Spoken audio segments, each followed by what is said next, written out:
Hello everybody, welcome back to Classic and Custom Smithing. We are working on the LC Smith 8 gauge. Barrel is completely clean. We just posted a small little video on that. Now it's time to start taking apart the stock and the receiver.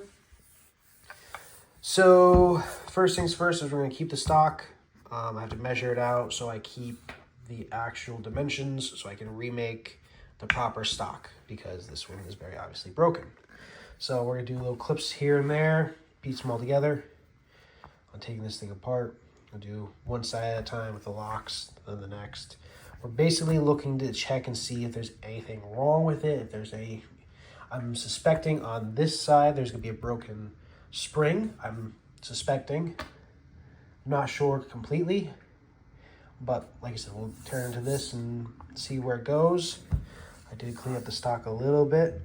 You can see nice walnut versus what that was when I bought it. Nice walnut. So we're gonna start tearing into this thing. LC Smith 8 gauge. So let's go.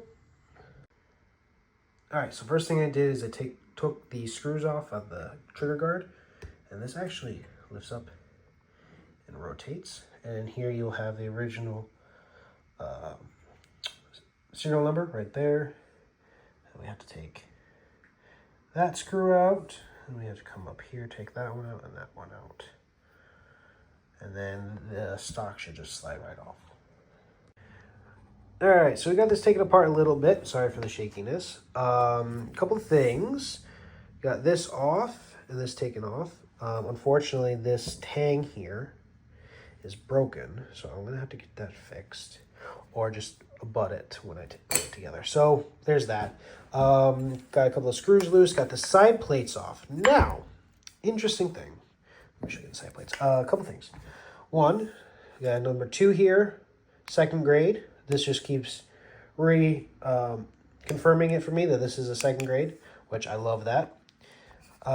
Side plate 1 and 2. Now, this is the side plate for the left side, and I said I wasn't sure if something was broken. So right here, this is our firing pin. Toot, toot. So that was light striking or not striking at all. So I thought that it was going to have a spring on the inside and that was going to be broken. It is not the case. We have, so here is our locking plate. So we have our serial number. This one for the right side has our serial number and then a plus sign, which I'm curious. I'm going to do some research on that. So we have our sear, we have our hammer, a little piece of metal that gets all together, and we have our spring. Right there is a piece of wood that either somehow got stuck in there at some point. You can see very clearly, and obviously there's not supposed to be any wood in there, but there is wood here, so I'm going to get that out. I don't believe it was intentional from LC Smith back in 1880, 1890. I don't believe that was intentional, but it definitely would explain why I was getting a light strike on my hammer, or my firing pin. So yeah, just gonna quick little update right now. All right, little update. That thing that was stuck in my spring, I actually believe it was leather, because if you look at it, the camera will focus. Whoop, sorry guys. Sorry everyone. Yeah, that is very fibrous, not like wood. That looks like leather to me. I've done some leather working before in the past, and that looks like extremely old leather, which is actually even more curious than wood. Why is leather in the spring of a side lock plate? So anyways, that one mystery is done. That now works very nicely.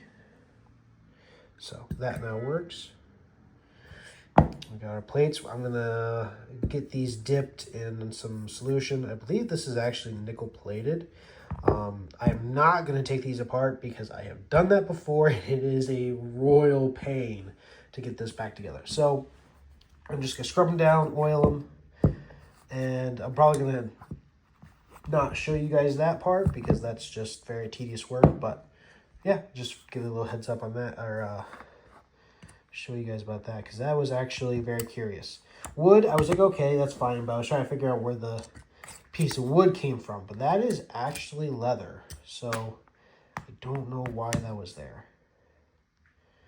But yeah.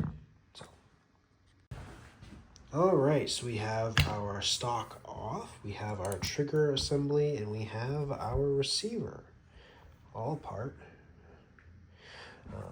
We also have this here, which is our safety. This actually slides right onto this, like that, just like that. So, that fell out. So we have everything apart. I'm gonna get working on cleaning this stuff. This was so stuck on there. This is just years and years of oil and dirt.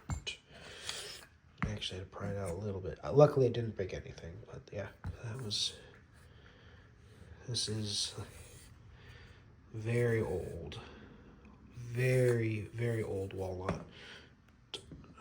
This is the end of the stock. I took the butt plate off. Beautiful butt plate.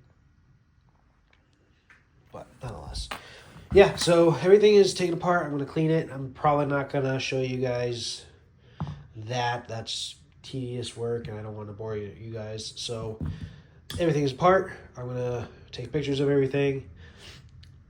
Like I actually said earlier, this thing is much older than I expected. The LC Smith, well, it's kind of a long thing. I kind of wanted to talk about it in the main video about it once this thing is all completely cleaned up and done. I was going to talk a little bit about the history of it and what it actually, where the timeline this thing falls into, because it is actually very limited. I mean, I was correct in saying that they only made 38 of these things. Yes, so that's a very limited run of 8 gauges in second grade. But the actual timeline from LC Smith to Hunter Arms Co. LC Smith is very close. LC Smith actually, oh, hey, got that plus sign right there. Interesting.